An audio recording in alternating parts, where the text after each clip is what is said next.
Welcome back to the Toffee Blues, your source for all things Everton. My name's Connor Williams, and we're back with another video. It is a preview of the Crystal Palace Everton game on January the 4th in the FA Cup. Obviously we're playing Palace at Selhurst Park. They come into it on a bit of a bad run of form, sort of thing in the league. They're a bit closer to us in the league than I think they would like to be. And Roy Hodgson has been under a bit of ridicule, a bit of pressure, and he's starting to sound like a man under pressure. Some of the stuff he's saying is just a bit strange. You know what managers are like when they're under pressure; they start saying all sorts of stuff. Like I said, their form hasn't been the best. They're currently 14th of the Premier League. There is a couple of points still ahead of us. There are at least a couple of wins ahead of us, but obviously, they're only a couple. They're only like 5 points ahead of us. That's two wins, and we close the gap. Brentford also down now, which is unusual, but they beat Brentford. That was their last game. Brentford 3-1 with Elise getting two and Eze getting one. Both very, very good, talented players in that Crystal Palace lineup. So it'd be interesting to see what Roy Hodgson does. It'll also be interesting to see what Sean Dyche does. We come off obviously the 3-0 loss to Wolverhampton, which was really, really poor. One of the worst I've seen us play under Sean Dyche. That 5/3 back, it's just I don't think it works for us. It's all right if you've got players, the wide players, the fullbacks who are equally as defensive as they are creative and have the pace to be up and down the lines. We don't. We have Mikalenko, who's defensive and not quick enough, and Patterson, who I'm not too sure either or. But anyway, that was the last game. So we come off a bit of a bad run of form as well. Burnley being our last win, and we've obviously lost to Fulham and on penalties, then lost to Spurs, then lost to City. Although Spurs game, again, very, very good underlying stats, apart from the scoreline. And then a disappointing loss to Wolverhampton. Crystal Palace come off a bit of a better form. They lost to Liverpool, then they drew against City, then they drew against Brighton, then they lost to Chelsea, and then they beat Brentford, which, do you know what? As a run of games, I don't actually think that's bad. I'm a little bit confused on the whole people's heads falling off because I actually think that's a decent run of results for Crystal Palace. Maybe you could look at the Brighton one. I don't know. Brighton is still a good team. I know they're not as good as they were last year. They have sort of, well, they're here or there. I think they struggle a little bit in some games, but I think that's a decent run of form. I think that's really good run of form for Palace. Like Brighton are, in the league, they're a really good team still. They have lost a couple of games that are a bit like they've only lost five. I think that's really good for Palace. They come into it on a better form. We've got a good record against Palace. I must say, last time we lost to Crystal Palace was in 2022, 4-0 loss at Selhurst Park in the FA Cup, coincidentally. And then the last time after that was December of 2021 in the league.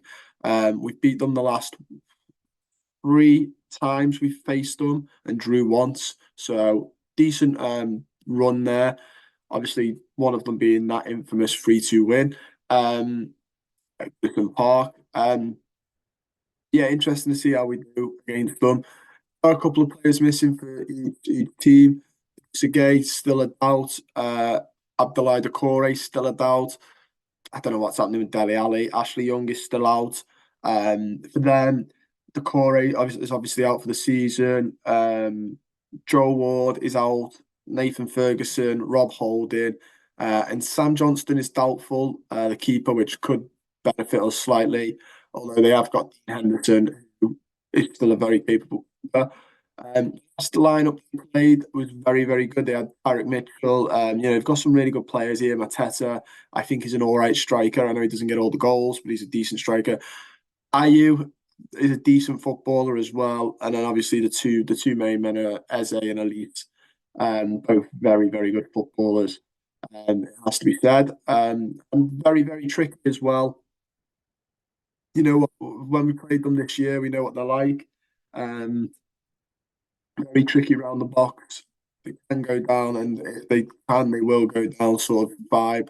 Um, yeah, it'll be interesting to see what Sean Dyche does. Obviously, we played them earlier this season at Selhurst Park and won 3-2. We did have the 4-4-1-1 with the core. We had the core then, who I won't. I don't know if he'll be available. Um, uh, and like Palace, just I think they've changed shape since then. Looking at their squad, a couple of the players that were there, Ward's out. Like I said, Johnston is out. Um, and they played Edouard, who got a goal, and he's Eze. So we know what Eze's like. Eze's was a penalty, I think it was. Um, Ultimately, I think the biggest question coming into this is what do we do? What does Sean Dyche do? Obviously, injuries are plaguing the team a little bit. It's that time of year, isn't it? December, all the fixtures come in quick and fast, and players do carry those over and carry fatigue and injuries. What do you do if you're Everton? I mean, let's be honest. I think we're all in the mind of let's just concentrate once again on the relegation battle that we've been thrown into with the points deduction and get that sorted.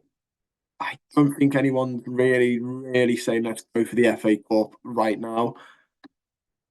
Do you throw out a road? What like do you stick with the same 5-4-1 that we played against Wolverhampton, even though it was god awful, just for bodies in midfield, bodies in the back to make up for the lack of rotation we've got?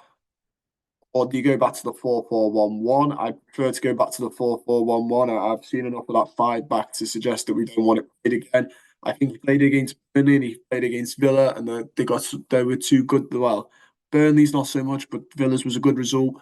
Um, and I think that might have tricked him into thinking that it works a little bit, but I don't think it does.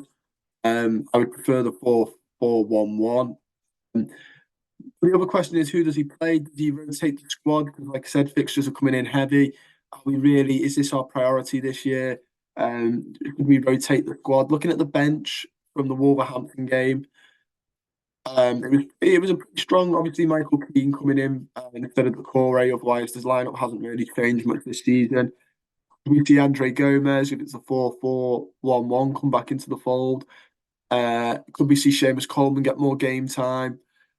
I think now could be a good time to try out the likes of Beto from the start, just because Calvert Lewin is struggling to get goals at the minute. Maybe try Danjuma a little bit, give him more than just 15 minutes of game time, see what he can do from the start. Um, I wouldn't be opposed to Godfrey coming back in, committee, maybe getting more games. I would argue maybe just rest Calvert Lewin for the whole of this, and play Committee. You also got then after that our bench is obviously Lewis Dobbin or Mackenzie Hunt. We are a little bit dry and light on the ground in terms of quality of rotation. So it's easy for me to say let's rotate the squad. Who you need people to rotate. Um, so yeah, I would personally, I mean, if you could, I just like I don't know, I just skip this game if you could. If it's computer world, I just skip it. Personally, I don't think it's our priority, and I don't think it should be. I think Palace, a decent enough team, they'll want to win this game.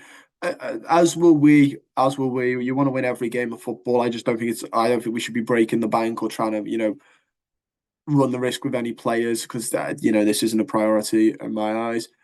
Staying in the league is a lot more important. Maybe next year. Maybe next year we had a good Carabao Cup run. Maybe next year we can go for a try a bit more in the cup. If we hadn't had the points deduction, I'd say yeah, but we have.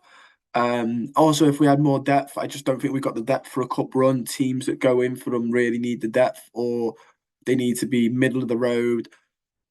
You're not going to get relegated, but you're probably not going to get Europe. You play it like this. This is what you're playing for, type of vibe. I think it works for them as well a little bit because you can play your front 11, and it's fine because you can rotate in some of the league games because you've got nothing to lose and you can't really gain much. But for us, with something to lose, I think it's best to just play this one safe. If he does try the 5-4-1, I can't see it going well.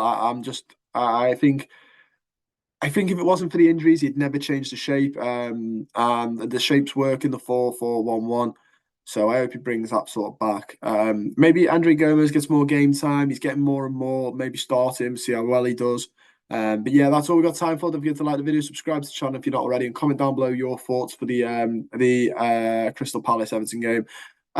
Score prediction wise, I think it might be um I want to say we'll get it 1-0, nice and easy, but I think it could be like, depending on the formation as well.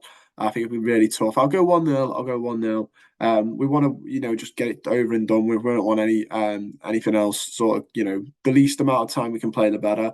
Um, but yeah, like I said, that's all we got time for. Don't forget to like, subscribe, comment, and I'll see you soon.